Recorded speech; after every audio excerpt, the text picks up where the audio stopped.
Oh, I'm sorry. Did I break your concentration? Somewhere between science and superstition.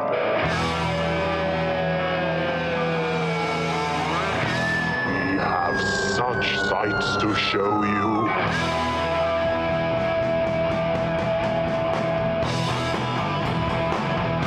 Strange Eons. Welcome to another stay-at-home episode of Strange Eons Radio. That's Eric Morgret over there.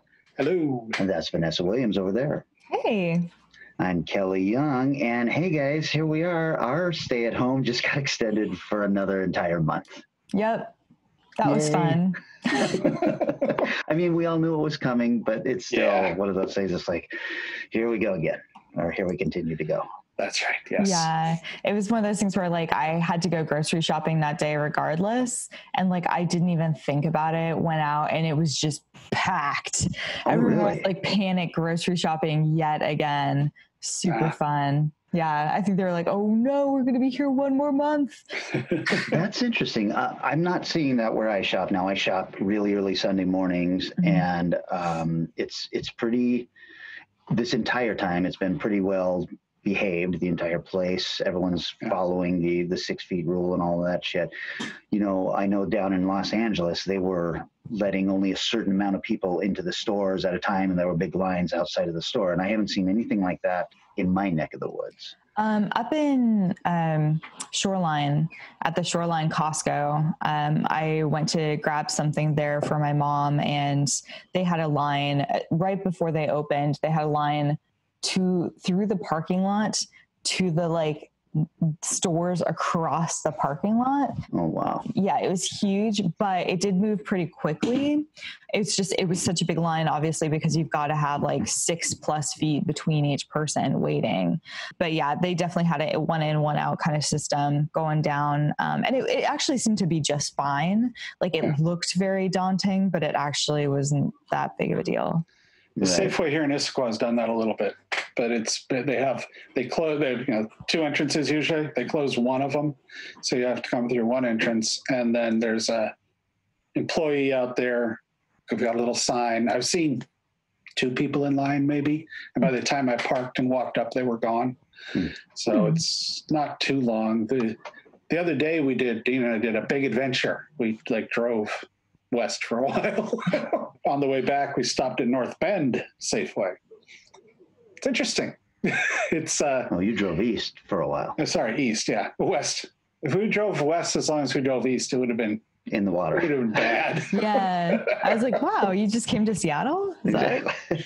I do want to do that still. But we drove and stopped at North Bend at Safeway, and the level of the store itself is laid up as well as the Issaquah one, but the people there, I'd say probably 30 to 40% less masks, far less paying attention to who's around you. It's like, this is weird. But there's a lot less people, period. Right.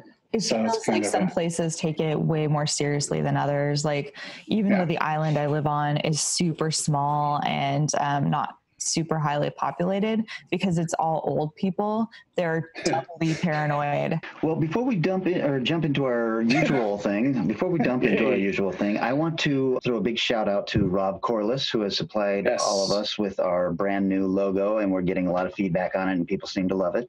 So that's super cool. And I should mention that Wade Chitwood did the logo for the Short Eons podcasts, which are airing every Tuesday and Saturday. So if you listen to this and you're not just subscribing to the show, you're missing out on 2 extra small episodes where we talk about things that you can watch streaming and everything right now while you're stuck staying at home. And that apparently is doing very well for us, because Stephen Holitz from the Bone Bat Show has sent me a couple of texts, and I can tell he's watching things that I suggested. He really enjoyed Kingdom, and he really did not enjoy Dragged Across Concrete. So that's a particular taste of filmmaker. I believe the way he put it was, you didn't tell me that this movie was 48 hours of, I can't remember how he put it, but he said it was all in real time. I was like, yeah, I get it. It is a slow movie. It's not 48 hours long, but it might feel that way if you're not enjoying what you're watching. Yeah, so I actually rewatched an old favorite of mine last night, Batman versus Teenage Mutant Ninja Turtles. That old classic gem. Live action? Oh, no, cartoon. Cartoon, I know. Can you imagine? It doesn't even matter which of the Batmans they would have used. I would have taken any of them. I remember when you came in with this originally, and I was like, well, whatever. And then I watched it.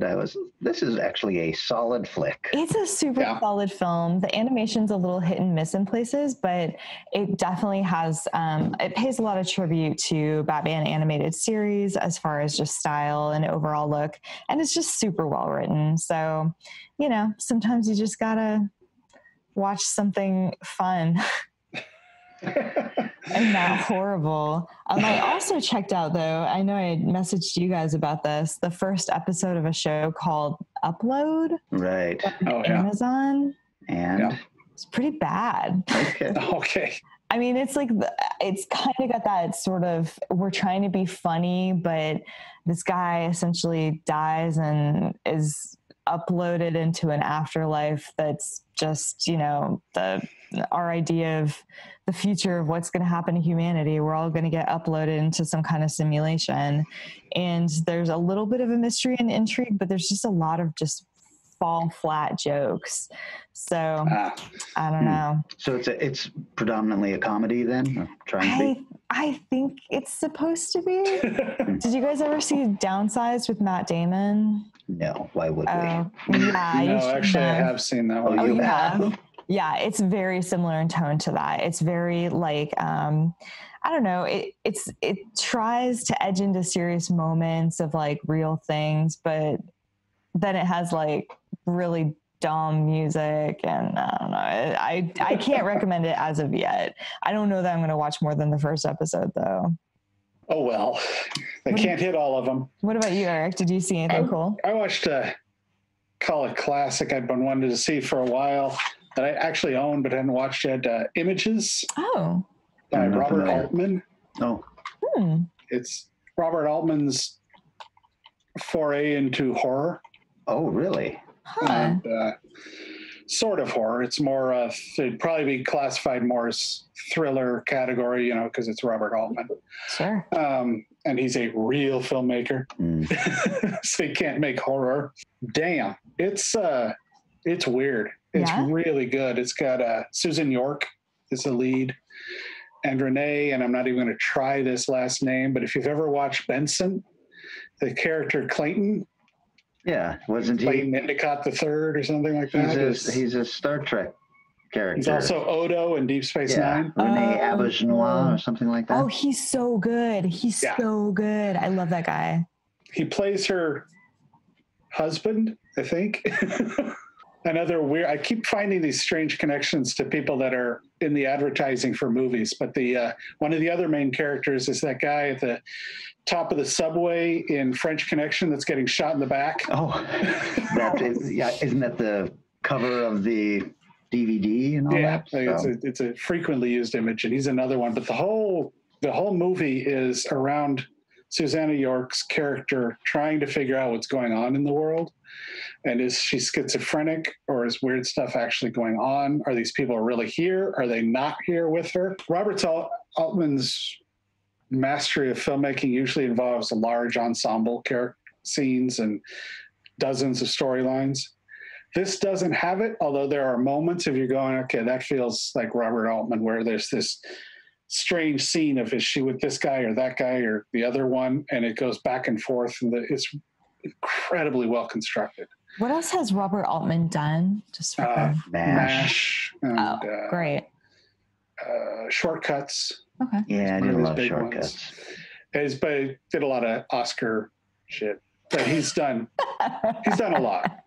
He's done a lot of really big Oscar kind of films, but generally with large ensembles like MASH. So yeah, this is one I want to see for a while. I think it's a Criterion, era, but well worth checking out, called Images from 1972. I love the box art that you showed us. I feel like I'd be sold pretty easily just on that. Yeah, that's the reworking by Arrow. That's the one they commissioned for their release.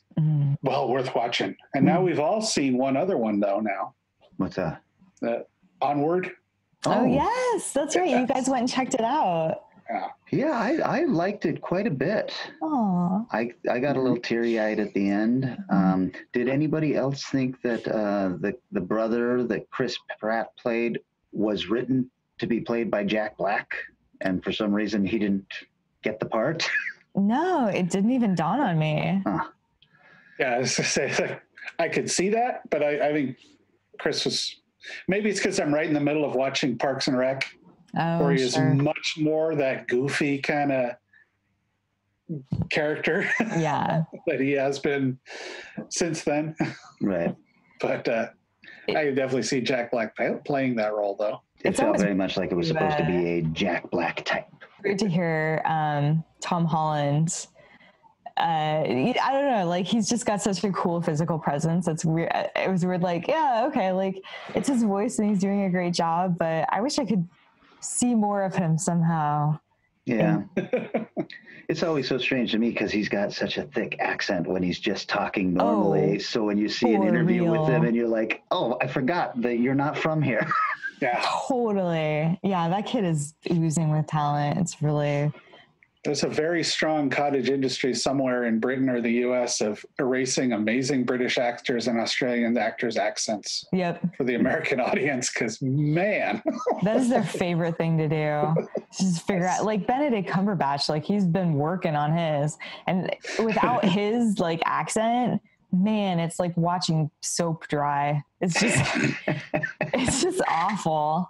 It's really painful to me. I don't know why Doctor Strange can't have a freaking English accent. Is it really that problematic for the story?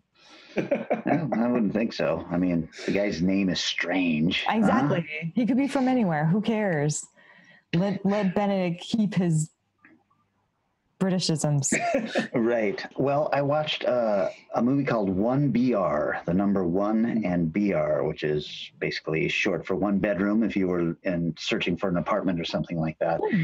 I watched it without knowing what it was about, and I don't really want to give anything about it out because you get into spoiler territory really quickly. I will say that it is horror adjacent. It has real horror elements in the story. It's about a young girl who gets a apartment in this really nice community, and then things are not what they seem. But nothing in it is supernatural or anything like that.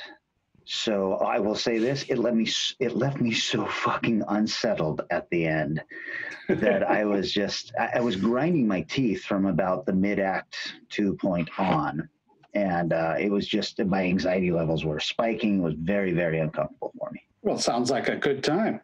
It was not a good time, but the movie hasn't left me since I watched it, and so I'm putting it out there that other people might be interested in something like this. Do you think it's unsettling in a similar way to Under the Silver Lake, or is it? No, because Under the Silver Lake feels like a fantasy, right? Yeah, sure. And this feels so grounded in horrible reality that I was just like, oh, God. So, that sounds like the kind of thing I'd have to watch Ninja Turtles after. Absolutely. Palate cleanser. Revisit yet again. Hey. Exactly. Just keep. Speaking of unsettling ones, I was really happy to get a copy of, which I didn't even realize was available, The Swimmer. Is out in a really great Blu-ray. And if you haven't seen that one, that is, holy shit. It's Robert Mitchum, right? I've never even heard of this. It's One phenomenal. of our buddy's favorite movies. What's the Burt genre? Lancaster. Yeah, Burt Lancaster, and Burt calls it his favorite role. He says it's his favorite film he ever made. Wow. Holy cow. And it's a weird story. It's That's a great box cover. Oh man, it's great. Yeah, this is Grindhouse release, which is like, okay, sure. But the weird storyline is I'll be quick because we've talked about it a little bit before, but it starts with him showing up at some people in their backyard in their pool and decides there are so many pools in this neighborhood he could swim home. So he starts wandering into people's backyards and swimming through their pools and going, and then it's the story of each of the people he runs into and how they deal with him and how they react. And then you slowly find out who this guy is and what's going on in his life. It's like, damn. Whoa. It's really good. Crazy plot. Oh my God. Oh, yeah. Especially considering it's from the late 60s too. It's a weird movie. That's great. I've written it down. I'm gonna try to seek it out. Is it only available via Blu-ray or is it? No, I think I watched it on Amazon. Okay. Yeah. When I watched it the first time. Cool. Yeah, it's a rental on Prime. Yeah. What about you, Vanessa? Anything else? Yeah. So I finally saw Uncut Gems. Oh. Still haven't seen that one. Neither have I. Yeah, I don't know why. I don't think I was consciously putting it off. I kind of wanted to see it in the theater and then missed it and then just never bothered to. Yeah, it's pretty incredible. All the hype that you hear about Adam Sandler's performance is completely earned. He should have won every Oscar ever. Just show up with like a truckload of Oscars and be like, sir, here you go. Here's your. Wow. He just kills it. The story isn't something I normally be into. It's definitely basically a gem / gold / whatever jewelry hustler sort of guy who he owns like a jewelry shop in New York, and he's constantly trying to like sort of balance. He's got this game going where he owes different people money, but he gets money and then pays different ones off just enough so that they don't like murder him. But he just he must owe. As the movie progresses, you're just like, how much do you owe across town? And every time he walks out the door, he's got people running into him, like telling him, you know, where's my cash? Where's my ring? Where's my whatever? And it all kind of centers around this gem that he has gotten kind of commissioned, I guess, from some African country of some kind, where there's this weird opal and it looks amazing and crazy. And he's sure that this is going to be the thing that sets him right. So there's a lot of tension around that, getting it, keeping it, selling it. The story, again, it's just not something I normally care about, but the performance is so good that you really do stick with it all the way through. It feels a lot like a modern A24. It feels very much in the line of stressful crime thriller A24 movie. I heard a lot of people say if you've got anxiety that this is maybe not the film for you to watch. Don't watch this if you, well, I mean, maybe if you want to have anxiety about something that isn't in your life.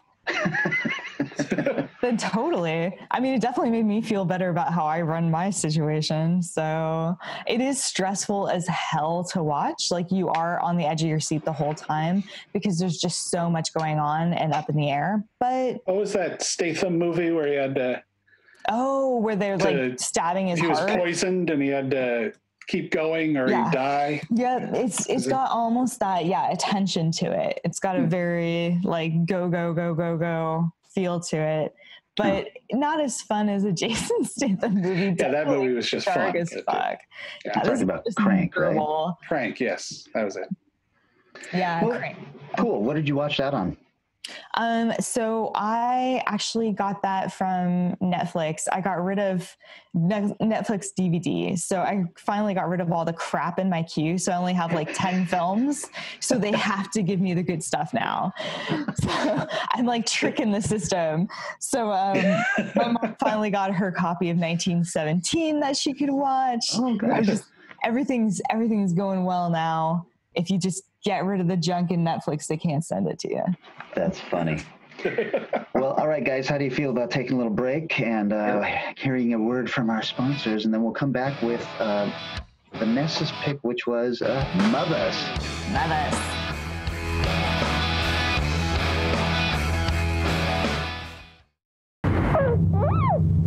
Mother, there's a baby in the car. I know, I borrowed it.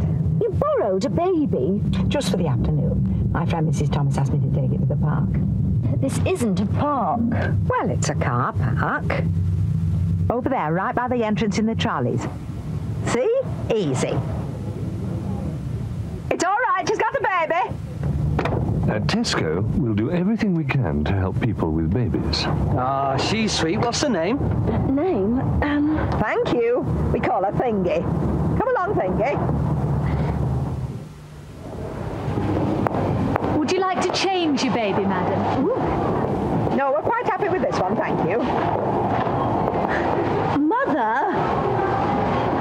Tesco. Every little helps.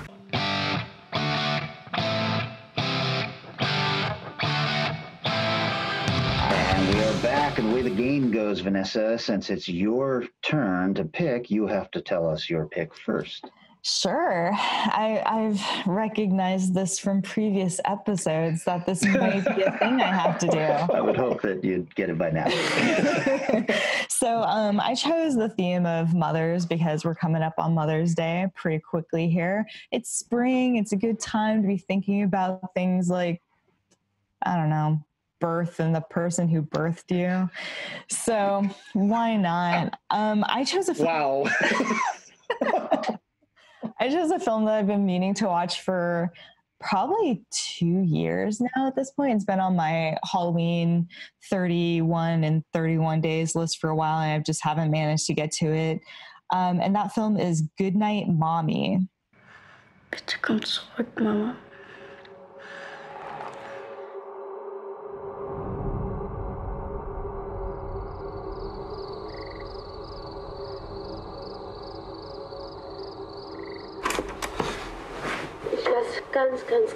Ganz viele Bussis da.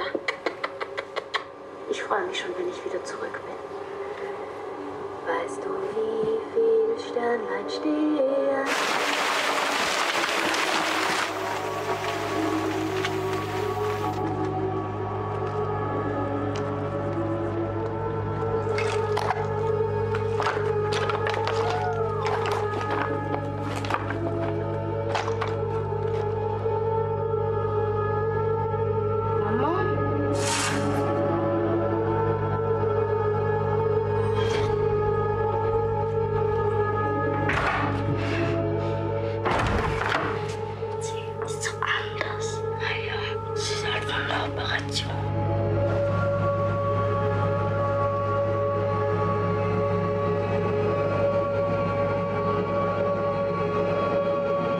Du bist nicht unsere Mama.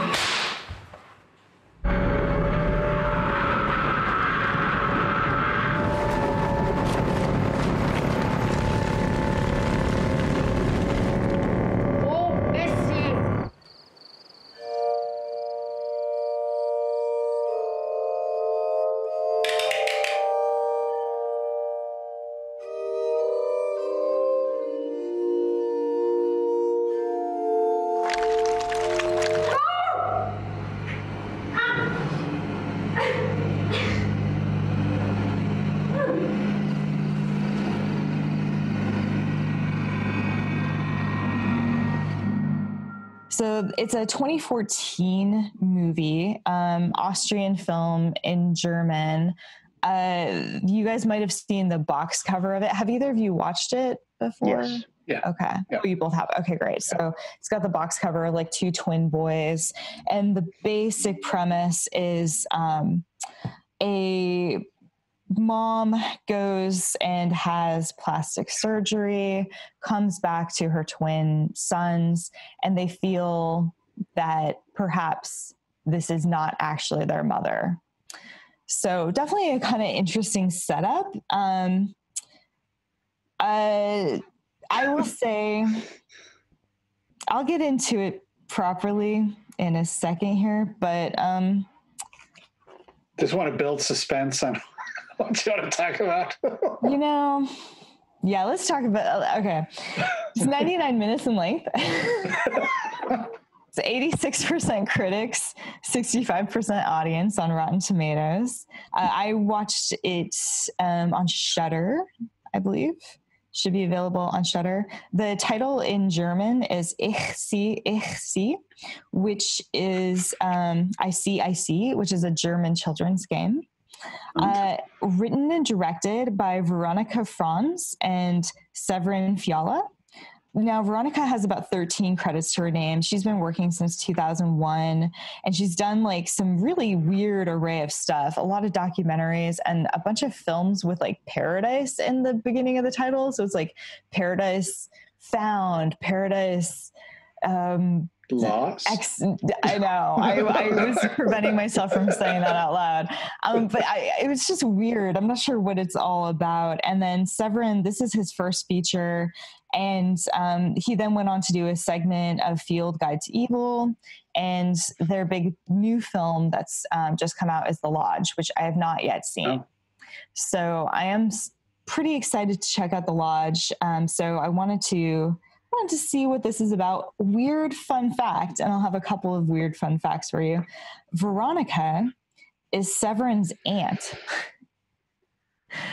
So I don't know. I can't imagine co-writing and directing a film with my aunt, but maybe your aunts aren't as cool as she is. That's true. They must not be. There's just no way.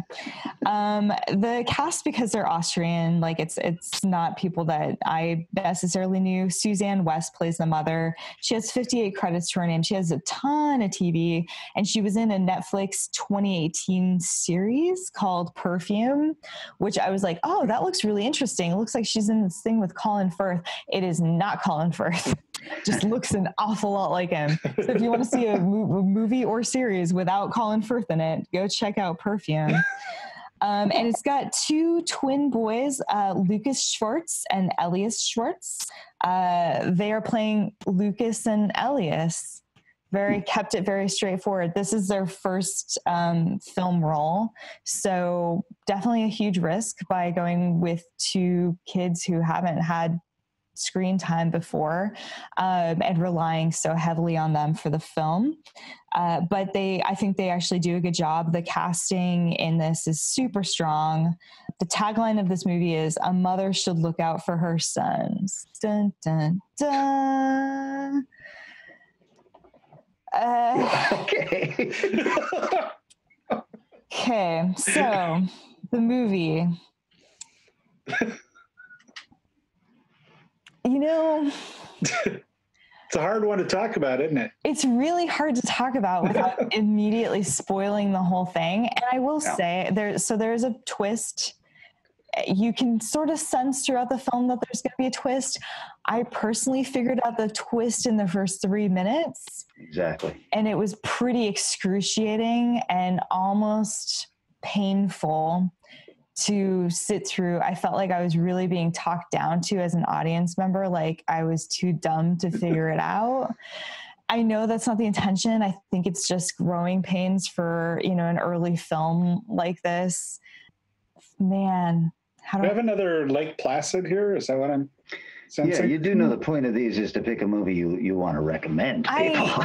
I know, but I feel like I needed to warn everyone. Maybe don't watch Goodnight, because every list that I've seen is like, Goodnight Mommy, check it out, amazing film, so good. And there's some really great set pieces in it. So I liked the basic premise. You've got this beautiful country estate, really gorgeous house. The mother is a soap opera. No, she's a TV personality host. And so she's got all the bandages, very eyes without a face, comes home. There's a lot of nice kind of creepy lingering moments of her just staring at herself in the mirror, the boys walking past. You can tell something is off. So they play this game where they have the sticky notes and it has a word on it. You have to guess what your sticky note says on your forehead. And hers just says mother, and she can't figure it out. It's like she doesn't know who she is. And right. Then like one of the sons goes and checks up on her at night, and she's pretending to be asleep. And as soon as he leaves, she like pulls a cookie out from underneath the covers and starts eating it. So there's like these weird things happening, but there's two versions of this film, right? There's the film that you're seeing through the eyes of the sons, and there's the film that you're seeing through the eyes of the mother. And if you're at all clever, you can kind of work out whose eyes you should be looking through. Gosh, I don't know if I should say much more about it because otherwise I'm going to ruin the whole film. What do you guys think? Do you think that maybe, I think a film like this in 1968 would have been amazing, but since The Sixth Sense, especially genre fans, we are conditioned to look for a twist. It's true. And so I wonder if this film might have been served better by treating the story as something that we already understood and knew, and not trying to have that twist moment. Because when that twist moment comes, you're like, oh, this is exactly what I thought it was as soon as the movie started. So it's not a twist. And so them kind of, being coy about it throughout the movie makes that twist, just something stupid. It feels very empty. I think you're absolutely right. I think if this had been like a long shots, almost like sort of Solaris style, like 60s, 70s movie, it probably would have been amazing. It probably would have been super interesting, but I feel like I've seen this setup 1,000 times. I liked that one twin is good and one twin is a little evil. I thought that was a really fun thing. But yeah, once they do the reveal, the film shifts very heavily from this like quiet, eerie mystery, I guess, to torture porn. Yeah, a little bit. Yeah. And it was just off. Like, I felt like, oh, this is what I was being led into this whole time. And it was such a disappointment to feel like, oh, this whole time you led me here. You led me to, things being uncomfortably tied and super glue and turpentine and just gross stuff. And oh man, I hope that this particular, limb or finger or eyeball doesn't get destroyed. We'll see what happens. And even the ending is just every moment after the first 3 minutes of this film, it just goes downhill. It's just anticlimactic. Wow. Yeah. I do think there's a lot to like in this movie, and I think it's shot really well. And I think those kids are phenomenal little actors. Yeah.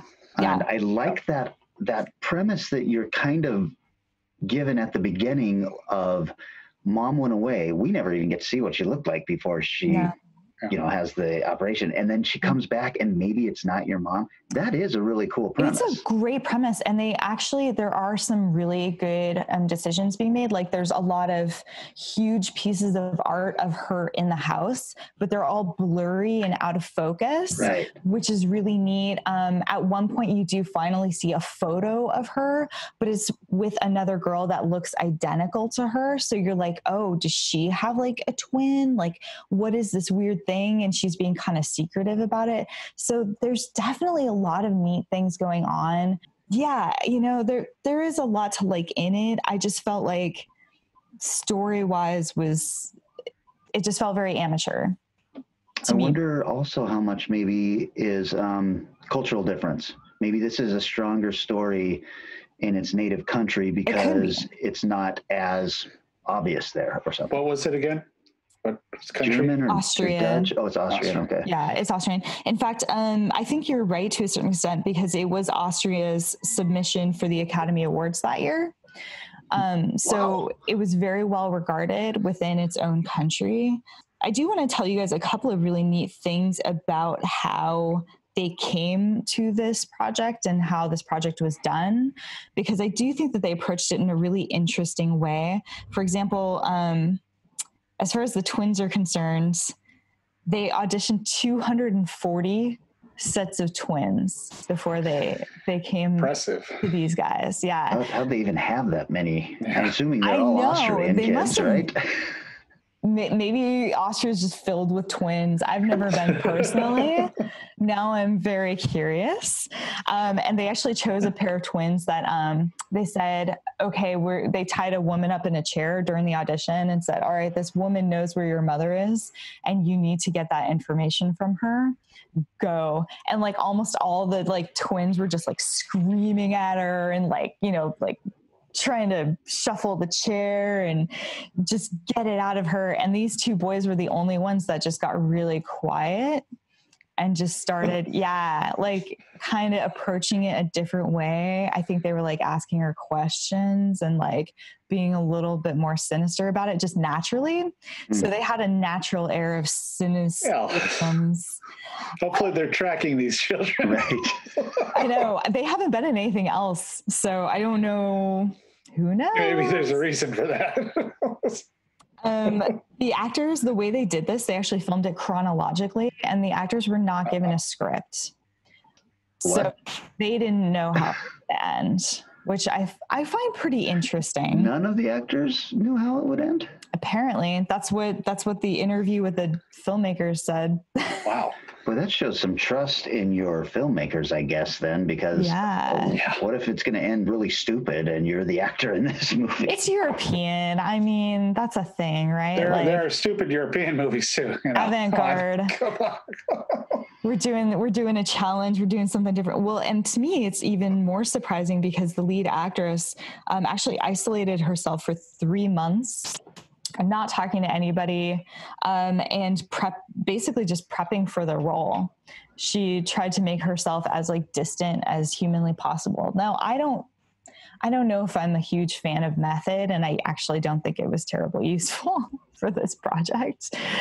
But, you know, I like that she put so much into it. Well, it's less impressive now that all of us have done 2 months isolated, so. It's true. It's really not that big of a deal. Man, if you have Nintendo Switch and Animal Crossing, apparently you'll be just fine, as the rest of the nation currently is.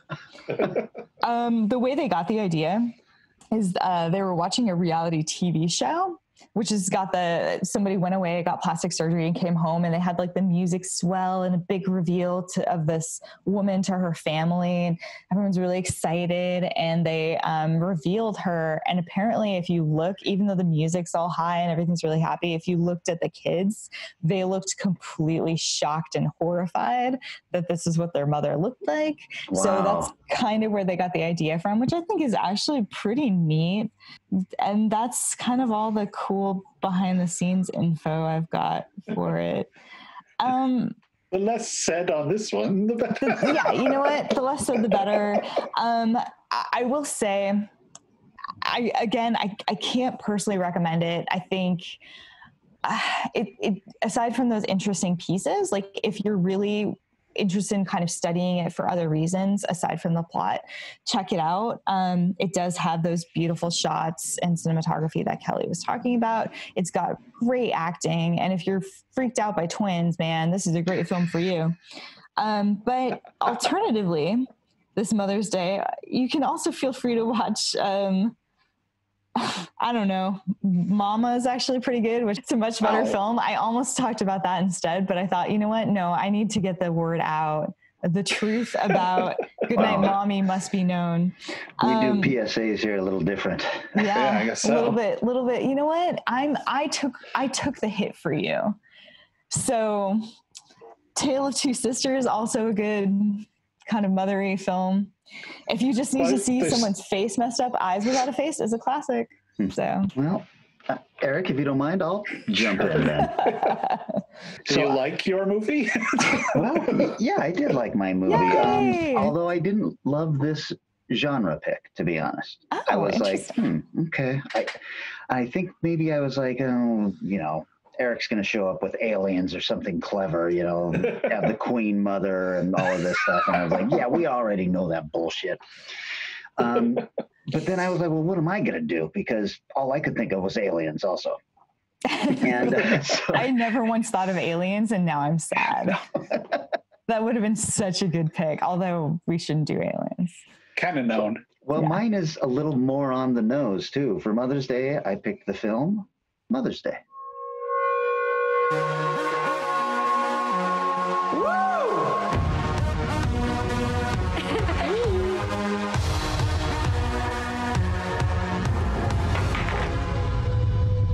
You left the door unlocked? What the hell are you guys doing in my house? Authorities authorities have released the identities of the suspects wanted for robbery and murder. Control yourself. Mama's coming. I swear, sometimes you boys are just little savages. Do anything wrong, all your friends are gonna die. Do you understand me? What are you gonna do to us? Write down your ATM PIN numbers. Fail to cooperate with anything. Where's the money? Your husband and your friends are gonna suffer for it. Remember the rules, dear. Your friends aren't counting on you. We got a real problem here. Well, how much more do you need? Mother is gonna be very unhappy. She's gonna start killing him! Someone help me, please! Where is my money? You must follow the rules. You taught them to be killers. I taught them to survive.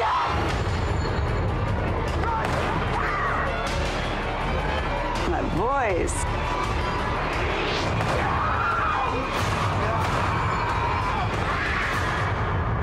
You've made your mother very proud. There you go. Nice. From 2010. Now, there are 3 movies called Mother's Day. One from 2016 that has Jennifer Aniston in it. This is not that one. One from 1980, which is a trauma film. This is not that one. But I was a little surprised to find out that this one is a remake of that trauma film. Oh, that's cool. So now this seems like a source to go back to for remakes. Yes. Something made by Troma originally. Absolutely. And I did some research on this, and these are the numbers that I kept finding. So you tell me if this seems a little weird to you. It had a budget of $11 million and a box office of $863,000. How did they spend $11 million? Well, I'll get into that. The Rotten Tomatoes critics have it at 41%. The audience has it at 52%.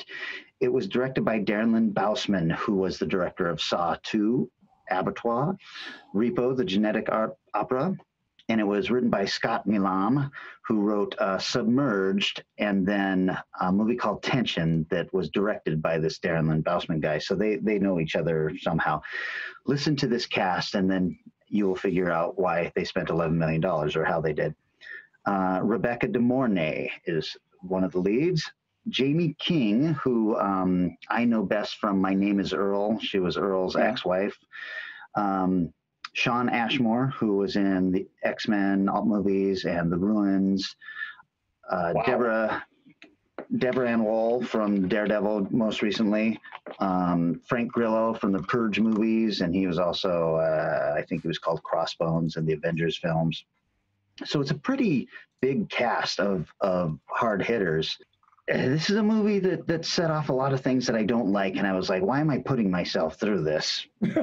I ended up enjoying the film. It was just, as we get into it, you're going to see why I didn't like it. It starts off with a scene with a woman who is stealing a baby. She's dressed up like a nurse in a hospital, and she is avoiding this security guard who's trying to get her to sign in, and then he can't find her, and then we see that she's stolen a baby from the brand new babies in the nursery.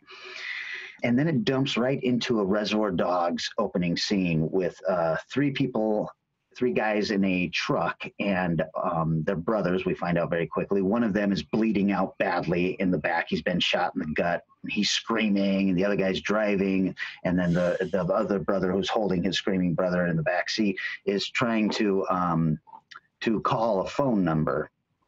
And what these 3 guys are doing, they're criminals. A bank robbery that has gone wrong, and they're trying to get a hold of their mom. And they, for whatever reason, she's not picking up. We find out later that they have a special phone they're supposed to be calling her on, and that phone was destroyed. But they haven't seen their mom in a while, and they decide, we're just going to her house.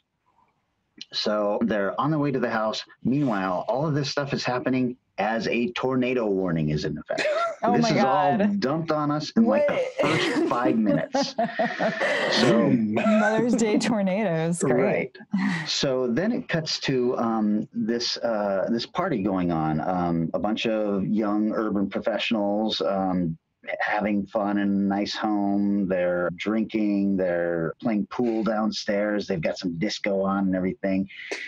And we realize very quickly that the criminals come up to this house, kick open the door, and they're like, what's going on here? This is their mom's house, but nothing looks like mom's place anymore. And downstairs, one of the people hears that noise upstairs and is like, what's going on? So he goes up. He's the owner of the house. And these guys basically cold cock him and basically, you know, what's going on? Why are you in our house and all this stuff? And it turns out that he and his wife got this house on foreclosure just a couple months earlier. And what they're having basically is a housewarming party with their closest friends, all of this stuff. With that, all this shit going on, they basically, you know, slam the door. They've got their friend or their brother who's bleeding out and everything. Well, it just so happens that one of the people downstairs is a young doctor, and they grab him and they make him, you know, start working on their brother. And he's basically telling them, look, this is a serious thing, and your brother is going to die if you don't get him to a hospital. And they're like, that's not an option. So you're going to die if he dies. They set all this story up, and then the one thing that they are able to do is they get their mom on the phone. And they're like, Mom, we're at the house and blah, blah, blah. And you hear the mom saying, that's not our house anymore. What have you guys done? And blah, blah, blah. And so I'll be right over. And in comes Rebecca De Mornay, who I think is just a really strong actress who never really made the superstardom leap that she was supposed to. She comes in here, and her character arc is really interesting and fucking creepy, because she comes in and she's like, oh my God, what are you guys doing? Oh, my son. And then she's talking to the guy, the doctor who's working on him. Thank you, please do what you can, and all this stuff. And she's telling the people, look, my sons have made a huge mistake. We will be out of your hair shortly, but, you know, there's going to be no calling the cops. There's not going to be doing anything. You guys are staying here and sitting still till we get this gone. Over the course of the movie, her character turns from this person that you're kind of sympathetic to just the biggest fucking bitch on the planet. And you realize, oh my God, she is insane. She has orchestrated the bank robbery that the boys did. She starts off with all these very high morals about she's smacking around one of the sons because she found out that son hit one of the girls that they've been keeping hostage, and she's like, what did I ever tell you about hitting a woman? Well, as the thing goes on, she gets fucking crazier and meaner, and at one point when her son is dying, she makes one of the girls they're holding hostage do a little strip tease for him, because she wants him to see this beautiful woman before he dies. Then she opens her boy's pants, puts the girl's hand down there, and is manipulating the girl's hand with her own hand on her son. And you're just like, what the fuck is going on? This movie is just bonkers.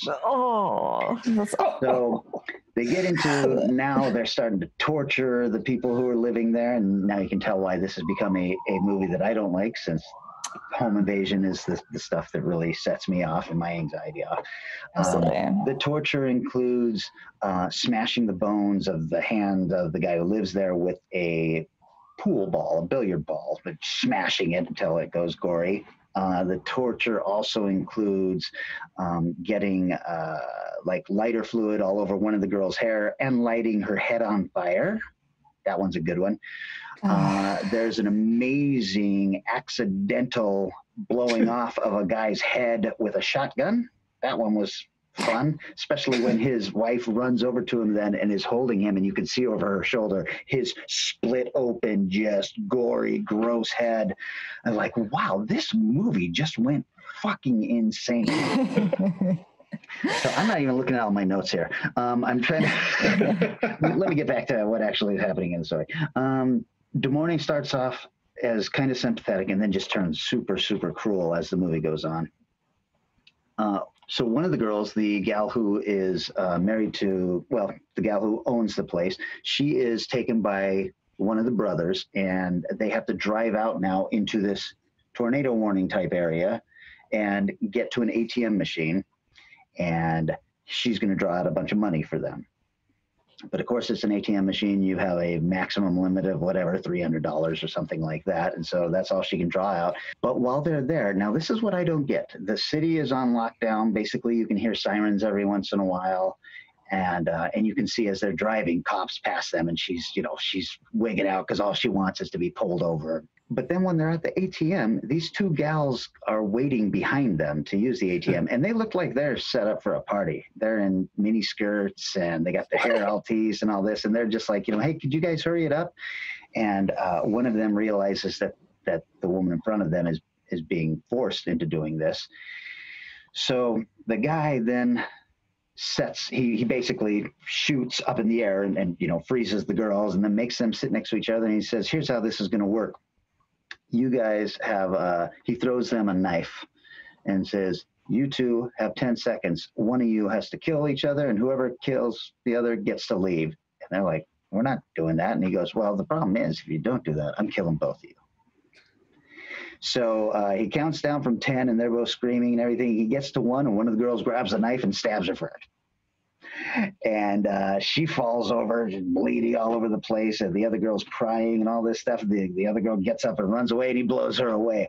So there's all of this death in this movie that I was not expecting. I thought I was getting a little thriller. Once I found out this was a Troma remake, I was like, oh, this all kind of makes sense. So that was interesting. At one point, they do get pulled over by a cop, and the cop can tell that something's wrong, and then the guy gets out and kills the cop.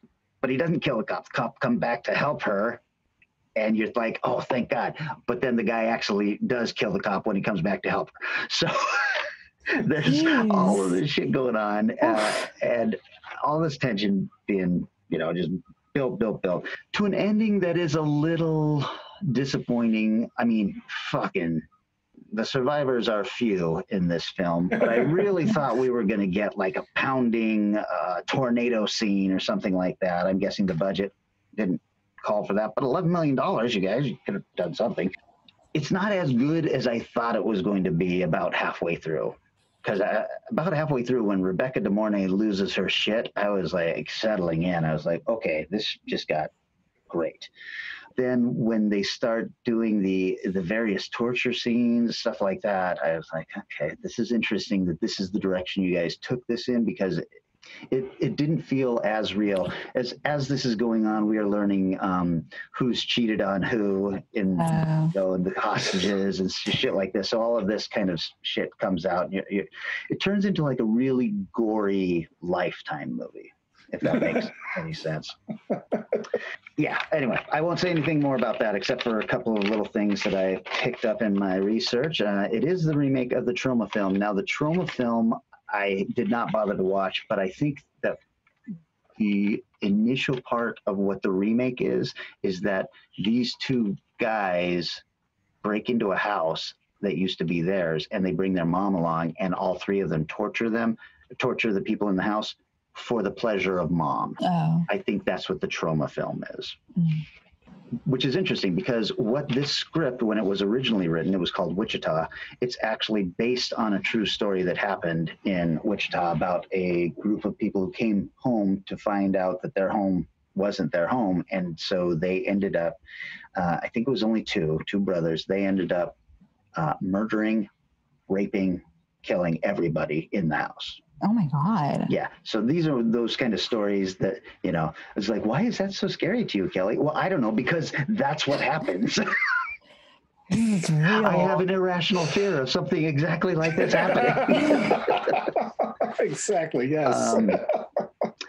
And it's interesting to note that you realize how much the Marvel movies have taken over the world. When you're watching a movie like this from 2010, and it has so many people in it.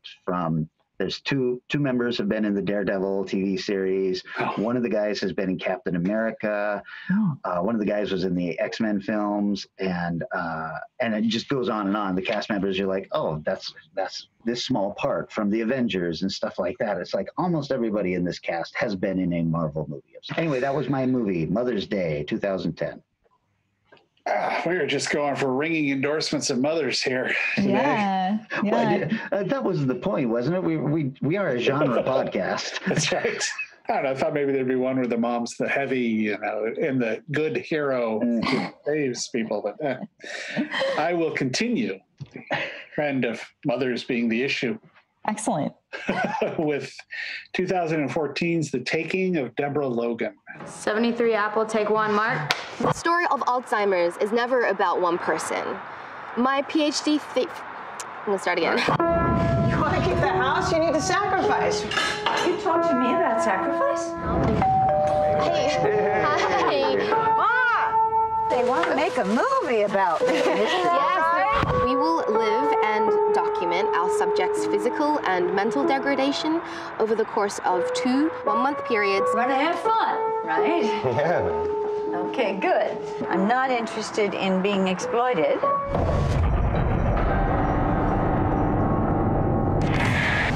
Sarah mentioned that Deb's been sleepwalking pretty bad.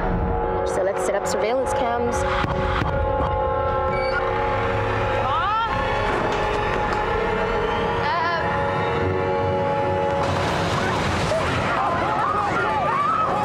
He really gave us all quite a fright. This is not normal sleepwalking. You should come see this. It's not good, Doc. Do you remember a man named Henri Desjardins went missing 30 years ago? I tried to wash you in the river, you know. How long you become?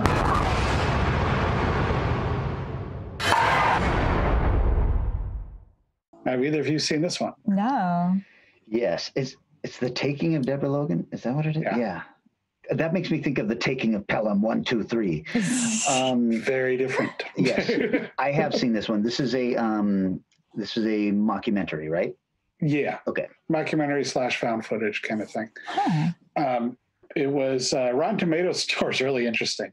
The critics are 89, while the audience is 48. Wow. And I think I might be able to understand that as we go through here.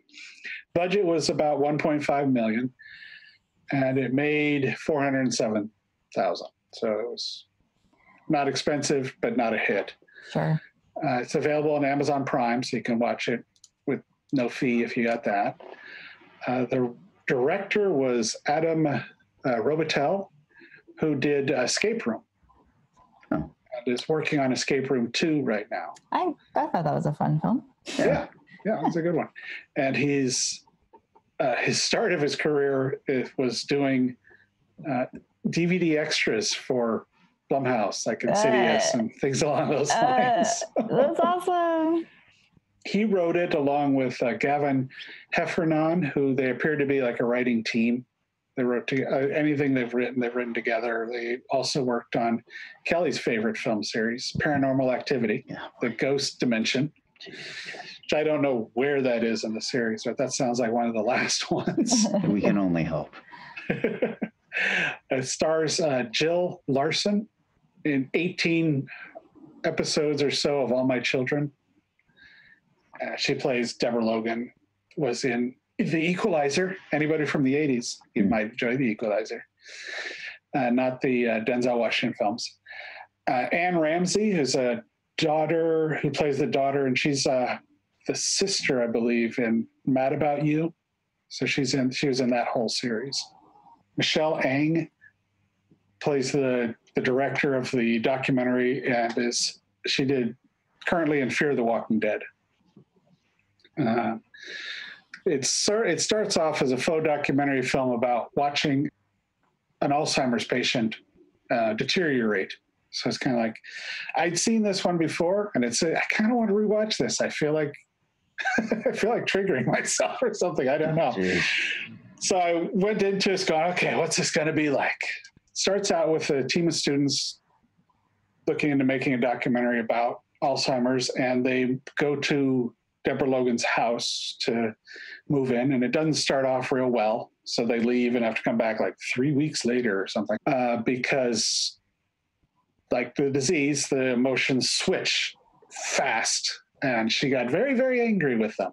And eventually they come back and they move in, and they do the standard setup for a haunted house kind of thing where they put cameras in the corners and set up all the cameras around the place. At this point, I think it's still working fairly well as a movie because it's more of a faux documentary. It hasn't gotten into the tropes of found footage yet. But her disease falls much faster than it should. And happy to report there was no triggering. Partially because it's pretty good, pretty accurate. They felt very real in what they were portraying, so it didn't feel exploitative or weird to me. So I'm going, okay, well done, guys. And of course, they send her to the doctors, and doctors in these kind of movies, they never know anything.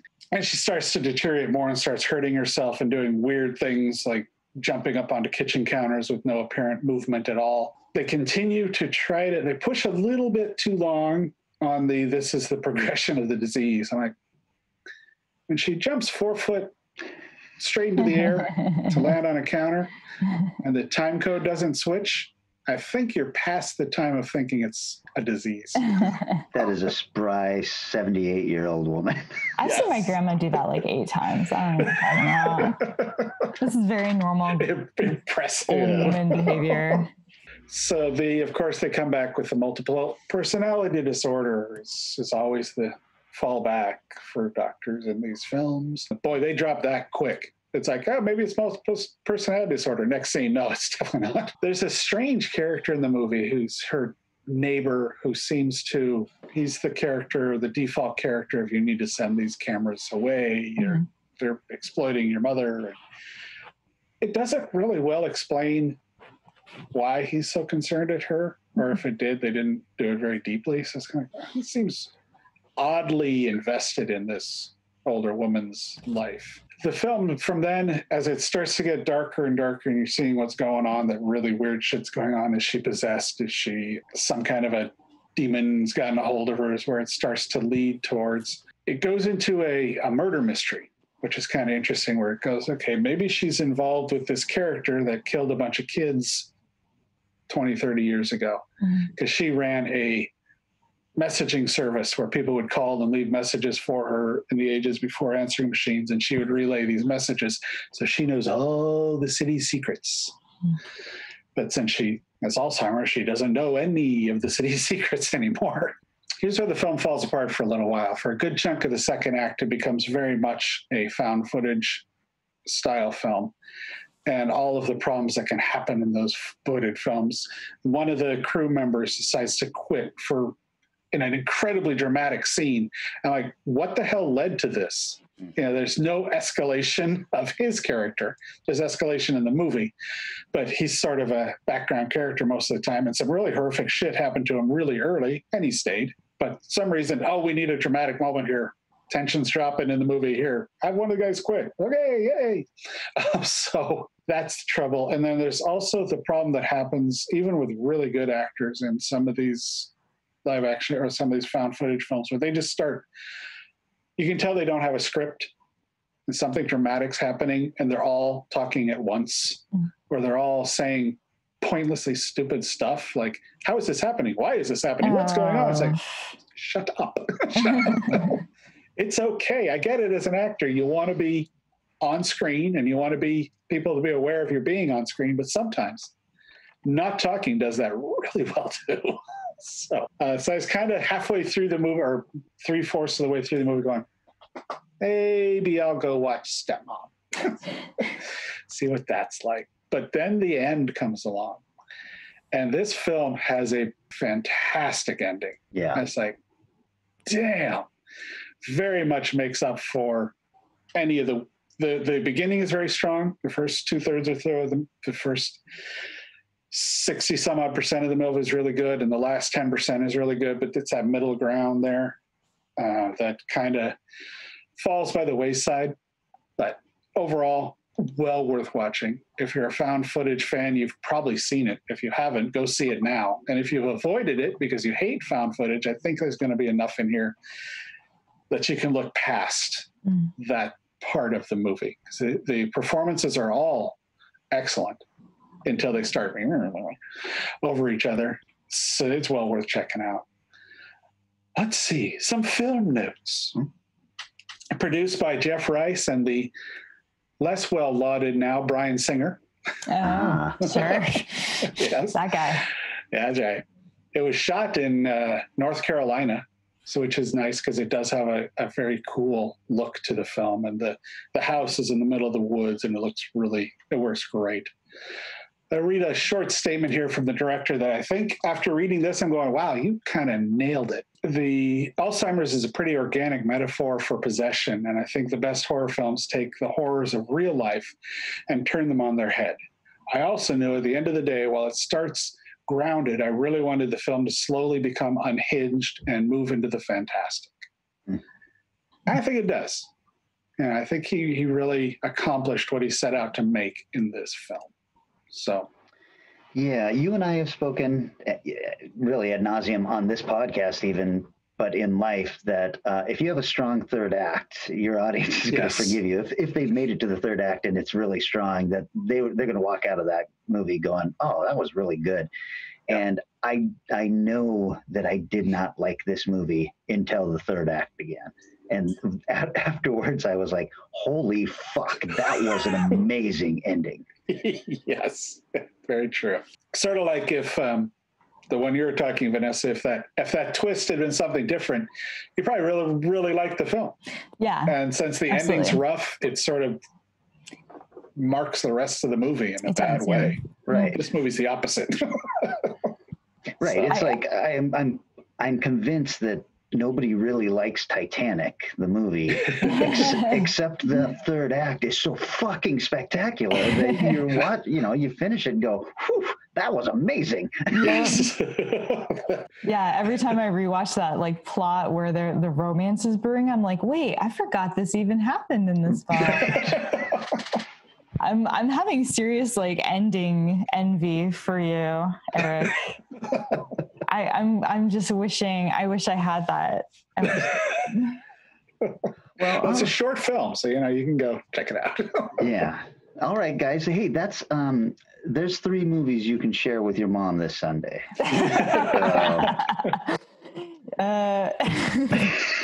So that means that it is my pick for next week, you guys. And what I wanted to do was something that's kind of similar to something we've done, and even kind of similar to something we've been talking about doing, but still different. I want to go with Science Gone Awry, or Science Experiments Gone Bad, or something like that. Now, we've done technological terrors, so, I want to kind of stay away from that. And we've talked about, I think, Eric, you've got in the hopper Mad Scientist. So I want to kind of stay away from that because I think that's a very viable subgenre too. So This is the experiment itself goes wrong.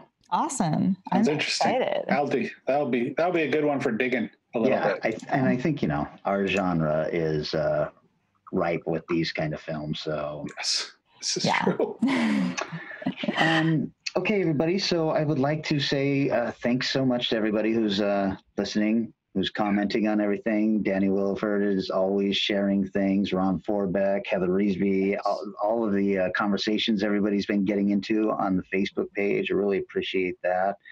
Everybody who's listening to the Short Aeons episodes and commenting on that, I really appreciate. A quick note, too. I do want to thank everybody because I'm on a few podcast forums and groups, and there's a lot of complaining about how little people are listening to podcasts because podcast listening has dropped significantly because apparently most people listen when they're driving or at work. Oh. And we haven't. We've dropped a little, but not very much. And it seems to have, a lot of it is moved to checking us out on YouTube and stuff. So thank you for sticking with us when this is going on because we really like doing this. So it's great to have people out there paying attention. Yeah, and speaking of the YouTube thing, we don't really promote that too much, but we are available. If you're listening to this right now and you wonder how weird we look in person, the last several episodes have been actual video casts of the 3 of us on screen. So if you watch those in a certain order, you can watch our hair grow. That's right. I mean, look at what's going on here, you guys. This is insanity. Yeah. Hey, yours doesn't hit your eyeball constantly. Well, it might if I'd stopped putting stuff to make it stick straight up. Maybe that's the solution. I should just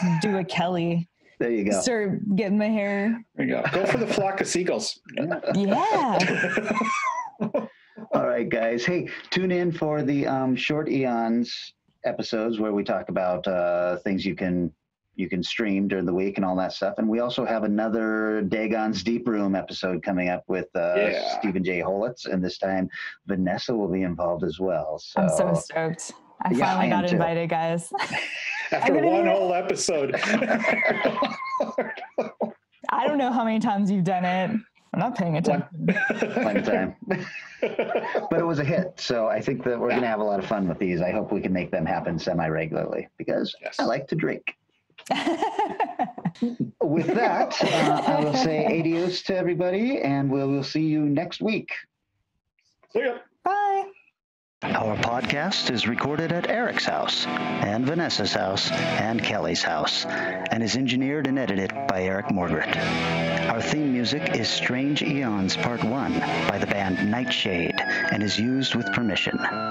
Find Strange Eons Radio on Twitter, Instagram, Facebook, and wherever fine podcasts are found.